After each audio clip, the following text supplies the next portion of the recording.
Hi guys, ഇന്ന് ഞാൻ share ചെയ്യുന്നത് എൻ്റെ അമ്മ ഇടയ്ക്കിടയ്ക്ക് ഉണ്ടാക്കുന്ന ഒരു ഈസി ചിക്കൻ കറി റെസിപ്പിയാണ്. എൻ്റെ ചാനൽ ആദ്യമായിട്ടാണ് കാണുന്നുണ്ടെങ്കിൽ ഇഷ്ടപ്പെട്ടാൽ ഒന്ന് സബ്സ്ക്രൈബ് ചെയ്യണേ. അപ്പോൾ നമുക്ക് വീഡിയോയിലേക്ക് കിടക്കാം. കറിക്കായിട്ട് 3 വലിയ ഉള്ളി, 2 വലിയ തക്കാളി, പിന്നെ ഒരു 2 മുളക്, പിന്നെ കുറച്ച് ആവശ്യത്തിനുള്ള ഇഞ്ചി വെളുത്തുള്ളി പേസ്റ്റ്, പിന്നെ ഒരു 2 ചെറിയ ഉരുളൻകിഴങ്ങ്, പിന്നെ നമുക്ക് ആവശ്യമായിട്ടുള്ള നമ്മളെ മെയിൻ ഇൻഗ്രീഡിയൻ്റ് ആയിട്ടുള്ള ചിക്കനും. ഇന്ന് കുറച്ച് ചിക്കൻ വെച്ചിട്ടാണ് നമ്മളിത് ചെയ്യുന്നത്. ആ സമയം കൊണ്ട് ഉമ്മ നെയ്ച്ചോറ് ഉണ്ടാക്കുന്നുണ്ട്. നെയ്ച്ചോറിൻ്റെ റെസിപ്പി പിന്നെ ഞാൻ ഇടുന്നില്ല.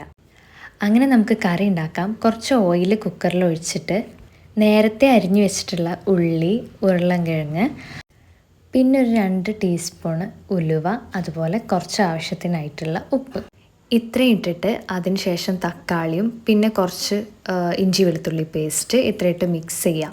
ഇനി ഇതിലേക്ക് നമ്മളെ കറുവപ്പട്ടൻ്റെ ആ ഒരു പൊടി ഉണ്ടല്ലോ, ആ ഒരു മസാല, ആ ഒരു പൗഡർ, അതും പിന്നെ മഞ്ഞൾപ്പൊടി, മുളക് പൊടി, മല്ലിപ്പൊടി ഇത്ര ഇട്ട് കഴിഞ്ഞാൽ നമ്മളെ പൊടിപ്പരിപാടികളൊക്കെ ഇവിടെ കഴിയും.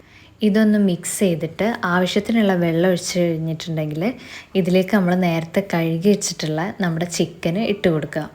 കുക്കർ അടച്ച് വെച്ച് വേവിച്ച് ഒരു 2 വിസിൽ അടിച്ച് കഴിഞ്ഞിട്ടുണ്ടെങ്കിൽ നമ്മളെ നല്ല ചിക്കൻ കറി ഇവിടെ റെഡി ആയിട്ടുണ്ടാവും. ആ സമയം കൊണ്ട് നമ്മൾ നെയ്ച്ചോറൊക്കെ റെഡി ആക്കിയിട്ടുണ്ട്.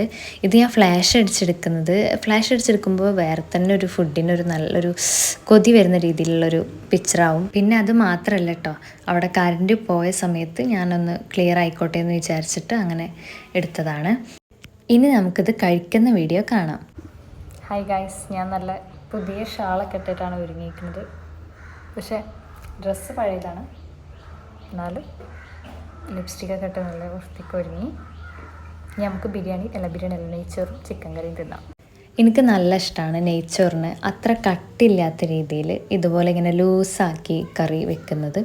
അങ്ങനെയാണെങ്കിൽ ഞാൻ കുറേ ഇങ്ങനെ ചോറിൽ ഒഴിച്ചിട്ട് കഴിക്കും. എനിക്ക് നല്ല ഇഷ്ടമാണ്. ഉമ്മ കൂടുതലും ഈ രീതിയിൽ തന്നെയാണ് ചിക്കൻ കറി ആക്കൽ. അപ്പോൾ ഇതുപോലെ റെസിപ്പി വീഡിയോസായിട്ട് ഞാൻ ഇനിയും വരും. എങ്ങനത്തെ ടൈപ്പ് റെസിപ്പികളൊക്കെ ട്രൈ ചെയ്യണം എന്നൊക്കെ നിങ്ങൾക്ക് സജഷൻ ഉണ്ടെങ്കിൽ അതും പറയട്ടെ. എനിക്ക് പറ്റുന്ന സാധനങ്ങളാണെങ്കിൽ ഞാൻ എന്തായാലും ഉണ്ടാക്കും. അപ്പോൾ ഇന്നത്തെ വീഡിയോ ഇത്രേ ഉള്ളൂ. ബൈ.